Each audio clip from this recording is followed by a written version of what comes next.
When you hear the word jiu-jitsu, what comes to mind? For many people today, it's probably Brazilian Jiu-Jitsu.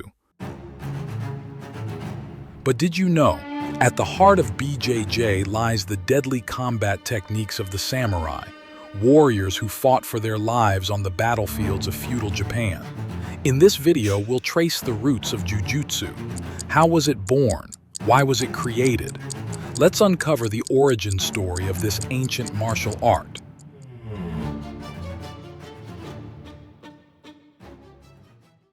The roots of Jiu-Jitsu go back as far as the Heian period of Japan, over 1,000 years ago.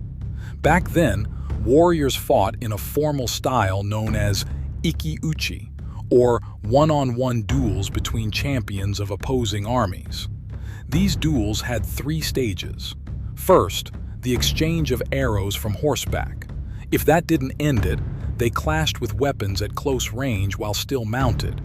And finally, if both were thrown from their horses, it came down to brutal hand-to-hand combat on the ground, Kumiuchi.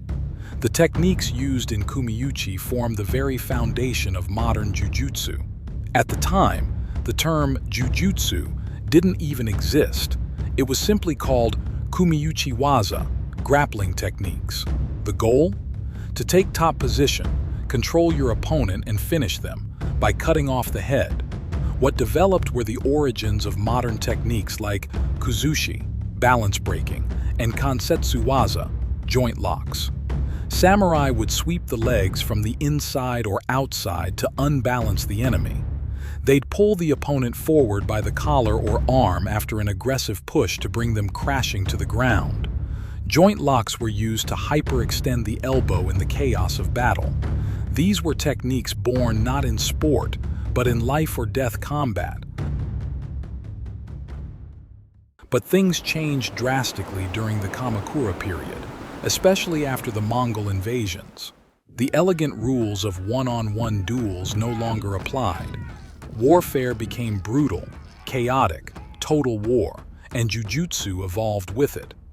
No longer focused on a single opponent, it became a system for surviving against multiple attackers.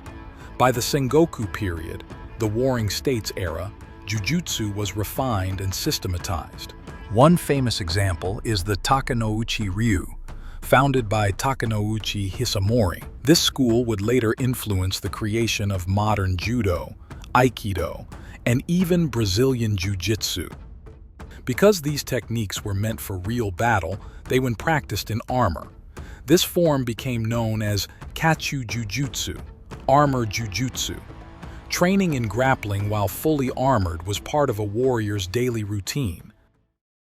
When Japan entered the peaceful Edo period, the constant wars ended.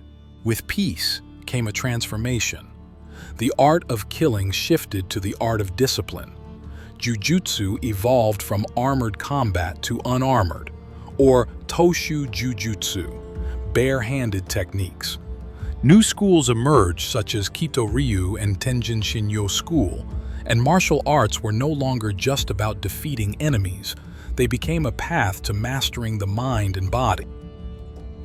Influences from Zen Buddhism, Confucianism, and traditional Chinese medicine began to shape the practice. Instead of brute force, practitioners emphasized reason and efficiency, the essence of movement. And from this shift, the concept of Ju was born.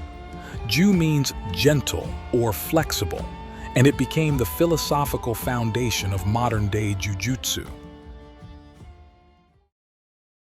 Then came the Meiji era, and with it a massive cultural shift.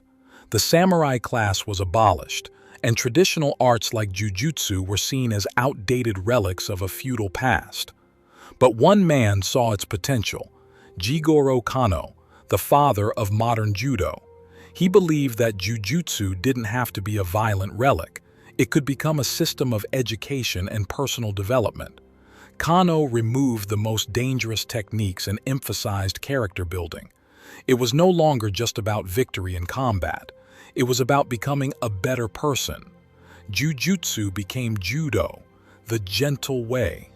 Kano founded the Kodokan and began spreading his art around the world. To share his vision globally, Kano sent his student Mitsuyo Maeda abroad. Maeda eventually settled in Brazil, where he demonstrated judo in circuses and exhibitions. Among the audience was a young boy, Carlos Gracie, who would become Maeda's student. Carlos Gracie was born into a family with a strong martial arts tradition, and his early exposure to Maeda's teachings deeply influenced him. Under Maeda's guidance, Carlos and his brothers began to adapt and modify the techniques to better suit their physicality and the challenges of real combat. They emphasized practical ground fighting skills, which were less common in traditional Japanese jiu-jitsu at the time. Eventually, this became known as Gracie Jiu-Jitsu, the style that evolved into today's Brazilian Jiu-Jitsu. Today, BJJ is practiced worldwide for sport, self-defense, and personal growth. But behind the chokes, the sweeps, and the arm bars lies a legacy born on ancient battlefields.